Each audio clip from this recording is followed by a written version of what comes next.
Welkom bij RTV Scheldemond. De 7e aflevering van In mijn eentje op pad. Schelde Radarketen. Hier bij de onbemande radartoren van Hoofdplaat. En op pad weer naar de volgende onbemande radartoren.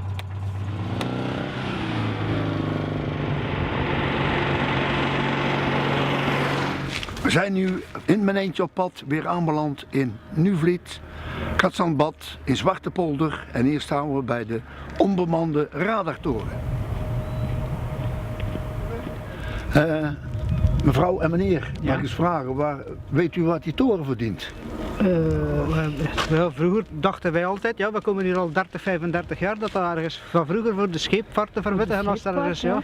Dat is een radartoren, die algemeen bekend in de streek als radartoren. En ik denk dat dat is voor het regelen van het scheepvaartverkeer hier op zee, de monding van de Westerschelde en de zee. Ja, dat is de radartoren. En wat is een radartoren? Dat is voor de scheepvaart.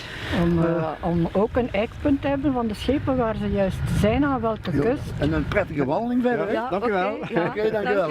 Ja, succes nog. Dank u wel. Geweldig. Fijne dag nog.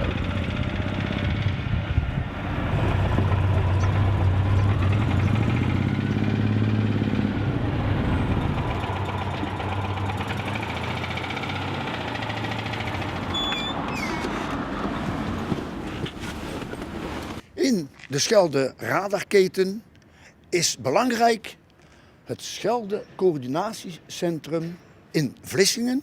En daar hebben we een afspraak. Goedemorgen, Erik Adan. Jan Rubbens van RTV Scheldemond. Ja. En we hebben een afspraak. In mijn eentje op pad, Erik, zie ik vaak ook in Zeeuws-Vlaanderen radartorens staan. En die vormen een onderdeel van de radarketen de Schelde. Wat is dat precies?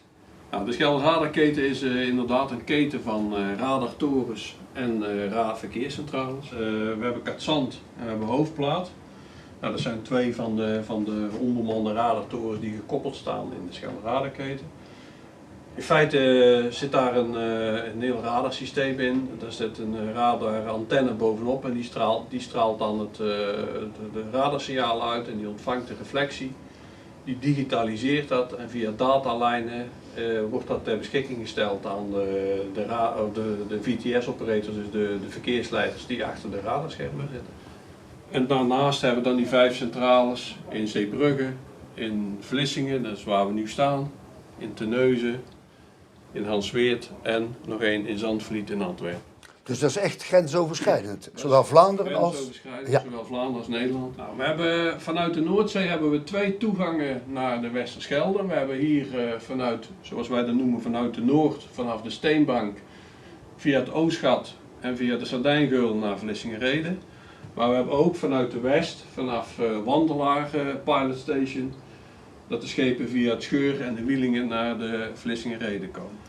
Een schip, voordat hij op de Westerschelde toegelaten wordt, moet hij eerst zorgen dat het agentschap, dat is een vertegenwoordiger van het schip, dat hij een lichtplaats aanvraagt in de haven waar hij naartoe moet. In het geval van Terneuzen moet hij dat bij Zeeland Seaports aanvragen. En dan meldt dat schip zich ongeveer een uur voordat hij bij ons in het gebied zit, meldt hij zich aan bij verkeerscentrale Vlissingen. Ja. En als hij dan vanuit de Noord komt, zeg maar, dan wordt hij door Steenbank, trafficcenter Steenbank, wordt hij in eerste instantie opgevolgd. En totdat hij bij de loodsboot is, dan wordt er een loods opgezet. En dan komt hij met de loods aan boord, komt hij zo naar binnen via het Oostgat en de Sardijngeul, of als hij te groot is, via de Wielingen naar binnen. Nou Erik, het was bijzonder leerzaam en we hebben ervan genoten ook. Dus ontzettend bedankt. En ja, tot ziens. Nou, graag gedaan. Beste kijkers, we zijn aan het einde gekomen van de 7e aflevering van Mijn Eentje op Pad. En we zijn heel wat wijzer geworden over de Schelde Radarketen van Zeeland. Tot de volgende keer.